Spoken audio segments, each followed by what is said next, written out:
My name is Sydney Flatness, and this is my persuasive speech. According to rawhide.org, a faith-based youth service program, quote, despite being one of the wealthiest nations on the planet, the United States struggles with a high level of poverty and homelessness among the younger population. In fact, 40% of the homeless population in the U.S. are under the age of 18, end quote. Mercy Housing states that 2.5 million children experience homelessness yearly. This is nearly the population of Chicago. I've had friends who have experienced homelessness. I was not available to help them at the time. I really wish that I knew a way that I could have helped. The U.S. has a homelessness problem. Iowa has a homelessness problem. Mercy Housing states that you could fill 5 football stadiums with the homeless population of the U.S. Iowa doesn't have the highest homelessness ratings, but that doesn't mean it's not an issue. We are struggling with the rest of the country.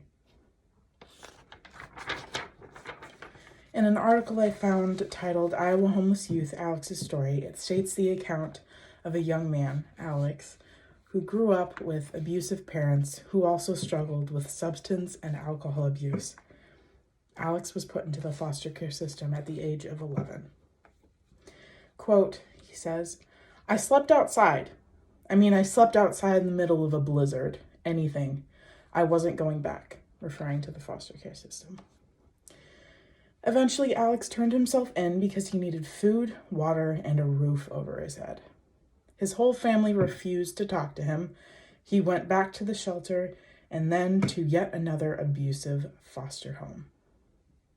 End quote. Rawhide.org also tells us that nationwide, just 4,200 beds are provided for youth, meaning that 90% are left without shelter. You can change that. But how do we fix this issue? Iowa Homeless Youth Centers is a great place to start. In a phone interview I conducted with Elizabeth Patton, a youth opportunity center program manager at IHYC, I looked for ways to help and why. Patton shared with me that they help homeless youth and families between the ages of 16 and 24. And they do this by, quote, bringing basic needs supplies and case management to our youth adults directly who are sleeping outside. We also have housing programs where we put individuals in their own apartments and have rental assistance. We also have post-secondary education programs that help our youth adults achieve their secondary degrees. This is amazing. These people aren't just giving them a meal and a place to stay for the night. They are making a real impact. And I know you guys are busy. I know you work really hard for your money and your time is precious.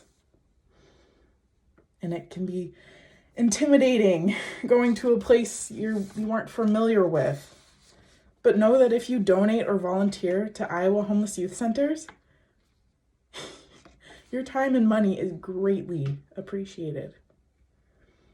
On their website, on the Iowa Homeless Youth Center's website, they share publicly that they focus on helping youths set and achieve goals in 5 key areas: education, employment, safe housing, life skills, and positive community engagement.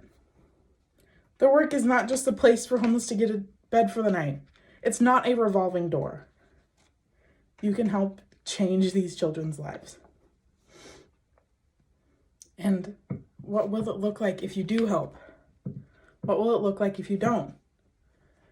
Rawhide.org states that over 50% of youth living in shelters and on the streets report that their parents actually told them to leave or they knew they were leaving and didn't care. This is very similar to Alex's story. Imagine a world where a high school student doesn't have to dread graduation day because they don't know where they're going to be living afterwards. Imagine a world where our generation doesn't have to worry about where their next meal will come from. These are the generation of children that will replace us one day. Our community could be so much healthier if we just put forth the effort and help those that need us. If not, the homeless population will grow. Mercy Housing states that more and more teens will be exposed to unhealthy conditions and, quote, are more likely to get sick, struggle with mental health and or substance abuse, and are often victims of violence. You can help. You can stop this vicious cycle. With a small donation and a few hours of your time, given by volunteering at the center, you can change the lives of these struggling youth. I asked Elizabeth Patton when their greatest need for volunteers was, and she said, quote, "We have a great need for volunteers during the holiday season. We try to make things special for our young adults and give them a sense of normalcy," end quote. With the holidays rapidly approaching, take this time to consider lending a helping hand to Iowa homeless youth centers and change someone's life for the better. Thank you.